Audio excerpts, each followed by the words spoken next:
The News Is, Taped with Rabbi Doug, is next. Go to watch Rabbi Doug on the TV tonight. Forget about the network programs. Forget about all the great cable shows. There's only one thing for me on Mondays and Tuesday nights.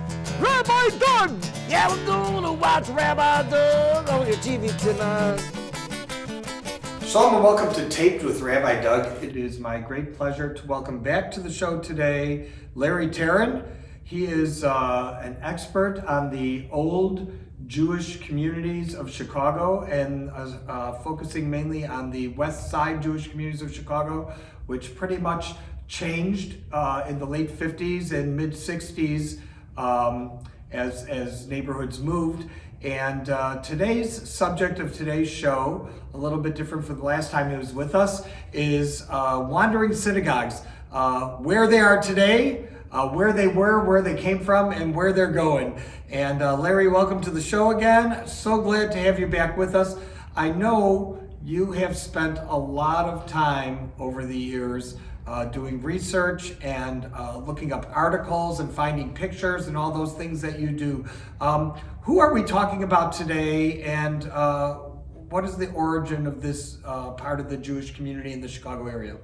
Okay, so Rabbi Doug, so there are three synagogues we're going to focus on today. In other words, three still existing synagogues, the history of them, the building locations, how they evolved from one location in the city of Chicago to another, to where they are today, the name changes that occurred because of that. Okay. The first one we're going to tackle is Kesser Marv, as it's known in shorthand. Its official name today is called Congregation Beth HaMedrash HaGadol Kesser Marv Anshe Luknik. So you can guess from that there's been at least three mergers as we went along. So let me share my current knowledge of the synagogue. My first connection to the synagogue was when it was on Devon Avenue, just on the border of East and West Rogers Park. And in its closing, there were years that it did not really exist, except the rabbi had an occasional minyan in his house in Lincolnwood during that time. And then they rebuilt a new building and a house for him next to it on Gulf Road, right off of Gulf Road in Skokie, where they are existing today. But their origin originally, I don't know, but I do know that in in Rogers Park, when they were there, they had a big Hebrew school that a lot of people I know went to when they were younger, which was their introduction probably to Jewish education for many of them. But today they are a synagogue that has services regularly and on Shabbat. Not one of the bigger synagogues, but certainly one of the more established synagogues in the Skokie area for Orthodox synagogues. So tell me a little bit about Kesser Marv as we know it, and the history of Kesser Marv. Where did it first start, and who built the buildings? Okay, so it started out in 1866. Wow. Under the name of Beth HaMedrash HaGadol. And just to point out that the early Jewish population in Chicago, as it was probably in the East Coast, was mostly of German Jewish descent, which was not as religious or as Orthodox. They had certain traditional practices. So maybe in the 1860s, some of them, the German Jews, were still keeping kosher. They were going to the synagogue services on Shabbos.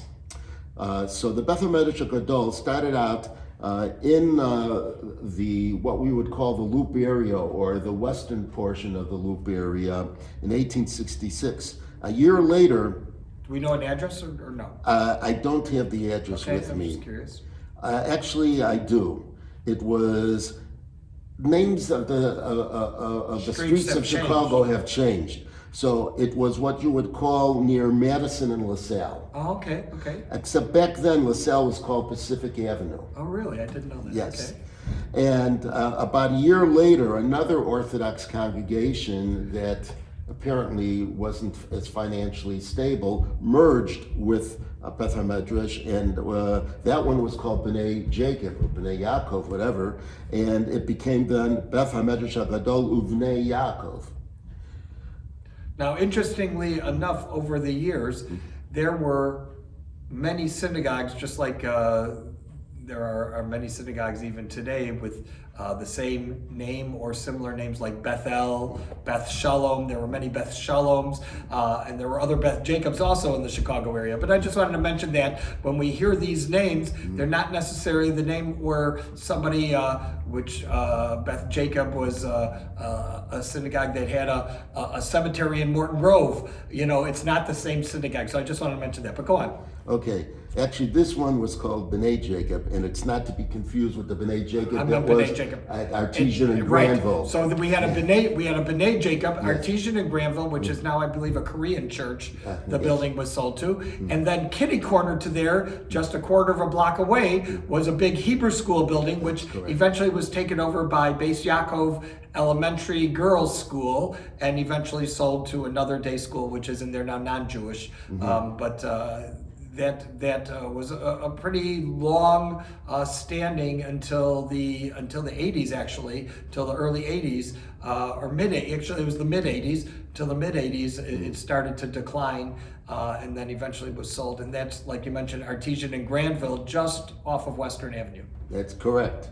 Okay, so you had this Orthodox synagogue. You know, there started to appear Orthodox Jews running away from the Lithuanian pogroms in Europe and the Russian pogroms, and they were coming to America. Many settled in Chicago, and what you had are Landsmannschaft, you know, groups of people who came from the same city with the same practices. So wherever they resettled, they would prefer to have their religious services together where they felt more comfortable. Right, and those Landsmannschafts also all bought cemetery plots together, and you'll see that many of the cemeteries, especially in Waldheim Cemetery, which is the largest Jewish cemetery in the Chicago area, that there you'll see that a lot of those Landsmannschaft sections of cemetery are the same names as these Landsmannschaft synagogues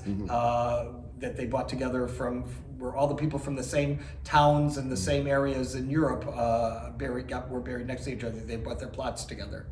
Okay, so we're at this point we're talking about the mid 1860s. So we know what happened in Chicago in 1871. You had the Great Fire. And the way that worked out is that a good portion of the city was damaged, besides north of the Chicago River, but also to the south in the Loop area, all the way to what was considered at that time the most practical southern border of the city, which was about 14th Street.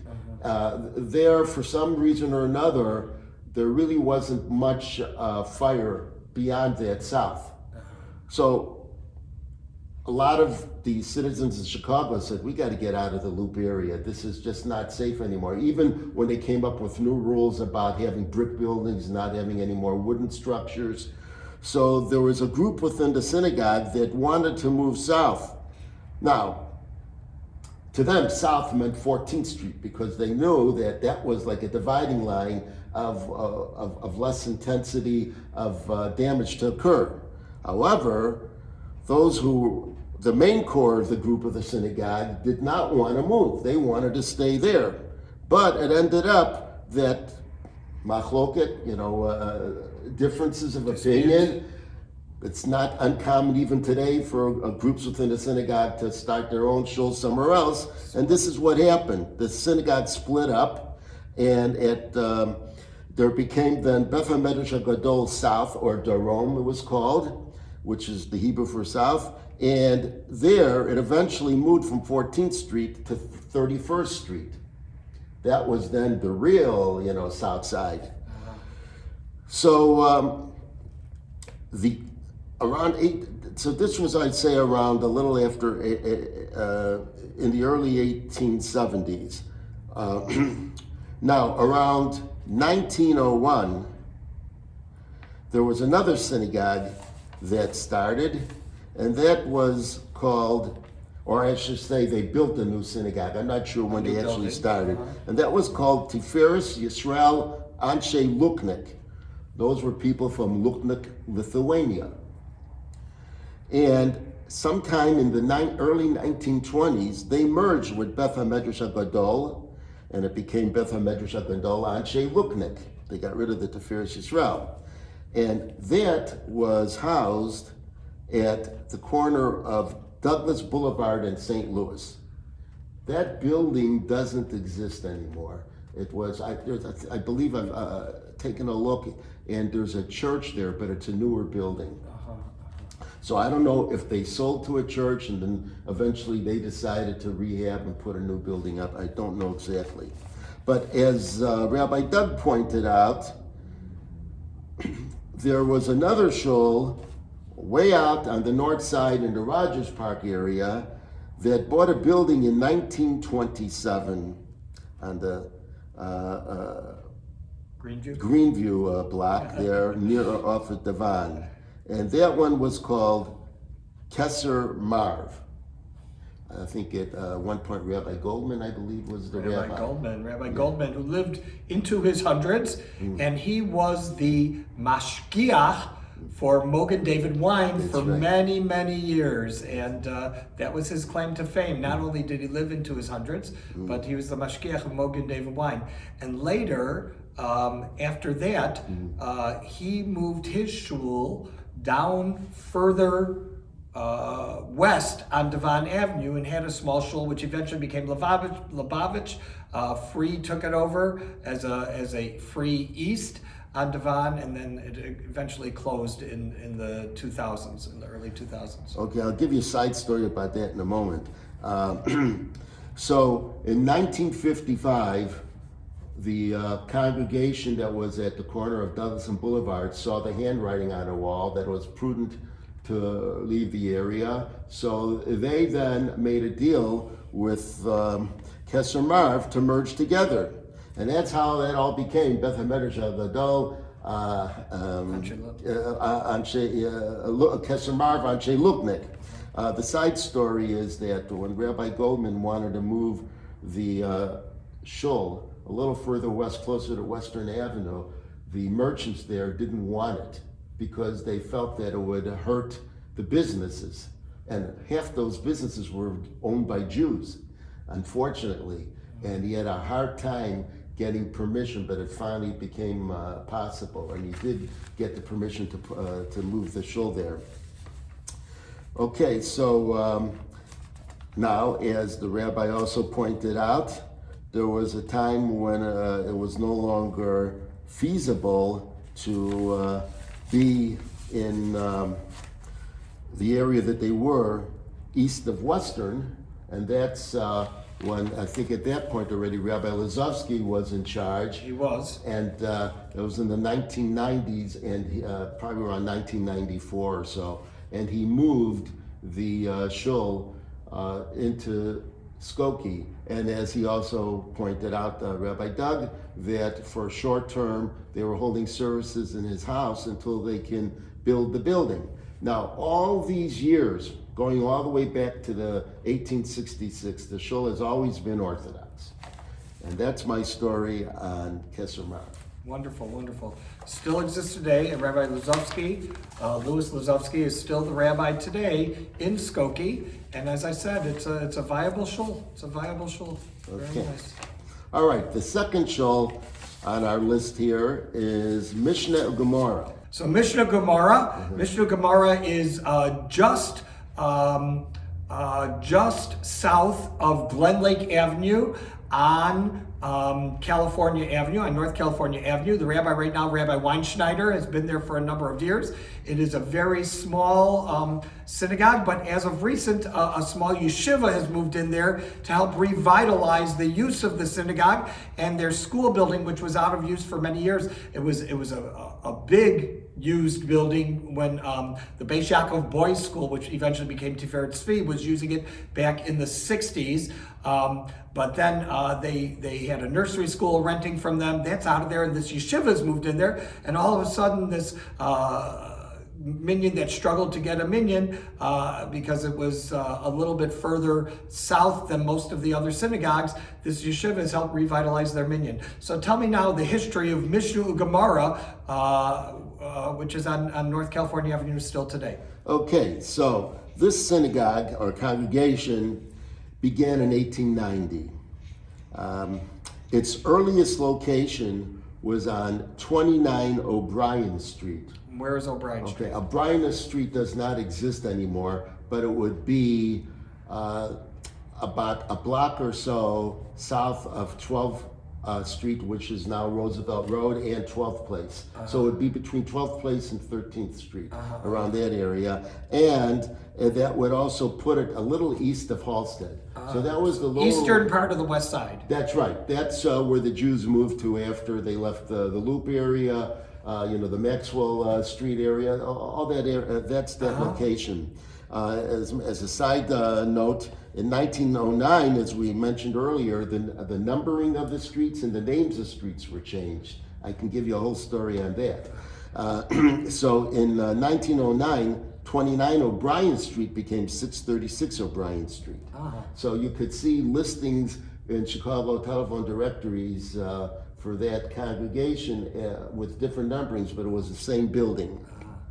And so it began in 1890, and it was always an Orthodox congregation. And as the name implies, in order to be permitted to daven in the shul there, one had to commit themselves to studying Mishnah and Gemara on a daily basis. Wow. And so I want to mention that during my heyday growing up, the rabbi there, Rabbi Karno of blessed memory, who eventually moved to Israel, Rabbi Karno was also the Av Besdin of the Chicago Rabbinical Council following Rabbi Regensburg of blessed memory, which was followed by, after Rabbi Karno passed away, Rabbi Schwartz, Rabbi Gedaliah Schwartz of blessed memory took over, and of course Rabbi Yonah Rees is now there. So in retrospect, that shul had a very prominent rabbi for so many years until his passing, and retiring, I should say, until his retiring and moving to Israel and his passing. But he was considered to be one of the great rabbis of Chicago, Rabbi Karno, who really kept Mishnah and Gemara going during the 60s and 70s for a long time. That's correct. Now, here's an interesting note. So before they moved, I want to mention also, before Rabbi Weinschneider was Rabbi Kletenik, who's one of the directors of Tiferet Tzvi school. So he was in between. I just remembered that. I wanted to mention. So here's an interesting note. So Sure. Before they eventually moved to the Douglas Park area, which is where the next wave of the Jews moved to as they moved further west, not far from Roosevelt Road or 12th Street, because Douglas Park is 1400 south. So you're not going to see 14th Street in the area west of California up until Hamlin. It's going to be called Douglas. It's going to be called Douglas Boulevard, and Hamlin is there called Independence Boulevard until you go south of 14th Street. Then it becomes Hamlin again. So between the expressway and there. So that's the neighborhood my father grew up in. yes, and I was born in that area. You were born in there too. My parents lived in that area. They grew up there. They were born there. Okay, so until they moved into a permanent building in Douglas Park, they actually did a trial run of temporary services in an apartment building on the 1300 South Show this. Spalding block. Cool. See, I'm giving you stuff that people don't know. And as a matter of fact, I have a couple interior shots. That's the basement. Possibly they had something going on there. And here's what the front room of one of those apartments in that building would have looked like. So you get an idea what it was like for somebody to be davening in that shul. Without knowing for sure, but it's possible that maybe the person who owned that building was Jewish, and the felt he wanted to help out Sure. the rabbi to get a shul going there. Okay, so Do eventually... we know who the rabbi was on the west side at that time? I'm sorry I do not. Don't have that, okay. No, I didn't bother to focus on that part of it. So then the shul moved to Roosevelt Road. I'm sorry, to Douglas Boulevard, Boulevard, and right. the 3300 block. That building is still there. You can see it here. Yeah, and I've driven by that building. I actually Yeah. know this building very well. As many of us who travel through the west side go and look at all the old synagogue buildings, which many are now churches, but because there's almost no Jewish populations left on the west side, except for a few people. Okay, but as a treat, what I can also show you is the interior. And as you'll notice on the top left-hand side, you could see where the ladies' gallery is. The It's, mechitza, the mechitza, which where was the a woman would balcony. sit, which was very common in. And the current Mishnah Gemara today has a balcony there too. It's very common in the ultra-Orthodox synagogues to have an elevator. The Aguda has it. It's Eichenstein on Devon has that, and most of the shuls on the west side had that situation. Didn't matter if the people were totally kosher at home or they kept Shabbos completely or not, but they felt a kinship to their parents' struggles to maintain Yiddishkeit or Judaism, that they had no problem having an Orthodox type of structure to pray in. Stay tuned. Taped with Rabbi Doug will be right back. COVID-19 vaccines are safe and effective. Millions of doses have already been given in the United States, and these vaccines have the most intensive safety monitoring in U.S. history. If you have questions, get answers from a reliable source. CDC.gov. So that building was there for use for the synagogue until the mid-1950s. In 1955, they saw the handwriting on the wall, and they moved to, as Rabbi Doug pointed out, to California Avenue, to the building shown here. Just south of Glen Lake and just north of Peterson Avenue. That's correct. And as the rabbi pointed out, that in order to help financial accommodations for the congregation to continue, they've rented out the schoolrooms to other organizations. And that has definitely kept them going to today. Very nice. Well, we have about 7 minutes left, and I would love to go over at least one more synagogue today and know the history of it. And which one is that going to be? That's going to be Kins. Kins, K-I-N-S. Knesset Israel Nusach Sfard. Nusach Sfard. Okay, so let's do this a little different way, okay? Why do you think this building has anything to do with Kins? So this building right here, which I'm going to show everyone, this building has a connection to Kins. Let's see. I don't know, because I recognize possibly the front of the building, but I can't place it. So tell me a little bit about it. Okay, so this is located at Homan and 15th. The reason I say there's a possible connection is that Kins became KINS in 1922. In May The of merger of 1920. Knesset Israel and Nusach Sfard, right? Is that right?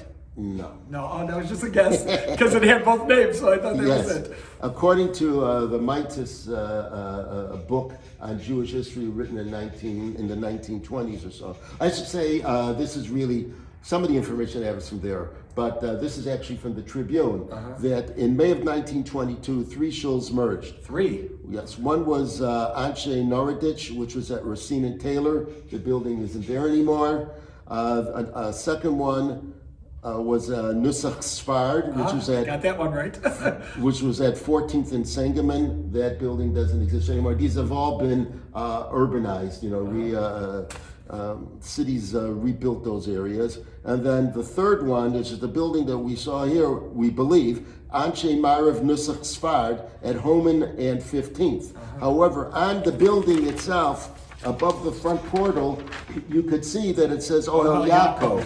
Ohel Yaakov. And that synagogue, the full name was Ohel Yaakov Anshe Kovna and that's from Kovna, Lithuania, and they were at Peoria and 14th before, but they're also listed at this location. So my guess is that when those three synagogues merged and There was also another merger that wasn't, where they didn't keep the name maybe. or where they took over that property took over area, property, right. because then in spring of 1922, Kins officially moved to their location in the Douglas Park area at 13th and Independence. That building cost $250,000 and it sat 2,000 people.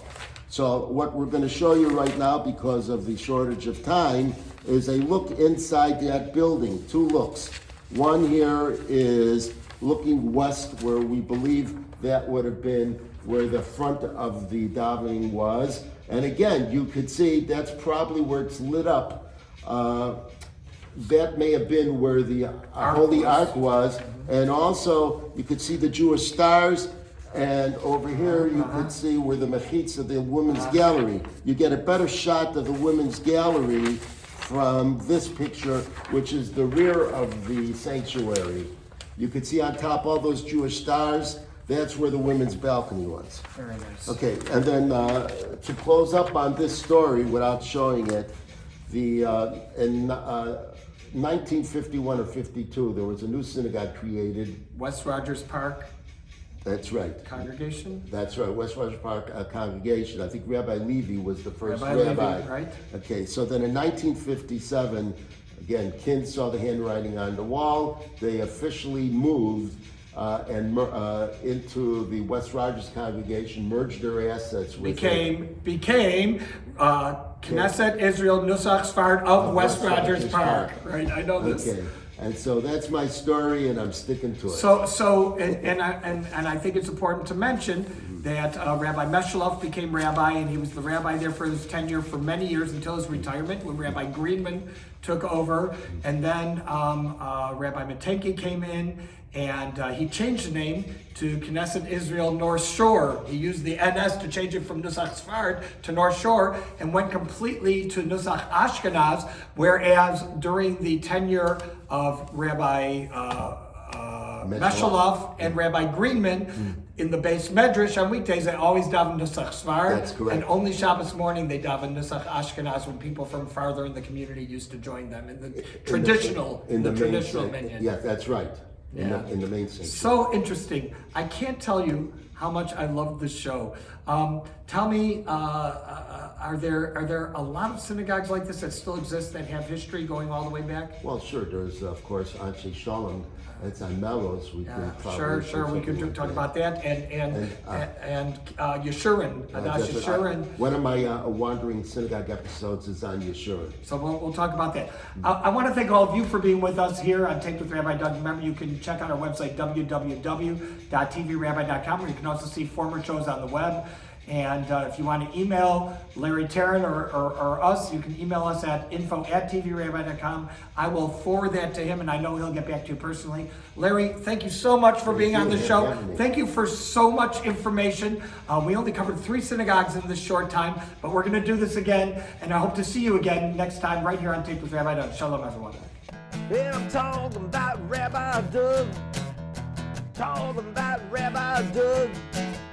Talking about Rabbi Doug on your TV show. Well, he's the rabbi for me. Anytime you need. You're gonna get married or you're gonna die. Gonna see Rabbi Doug. Gonna see Rabbi Doug. Gonna see Rabbi Doug. Gonna see Rabbi Doug on the TV tonight. This has been a Taped with Rabbi Doug production.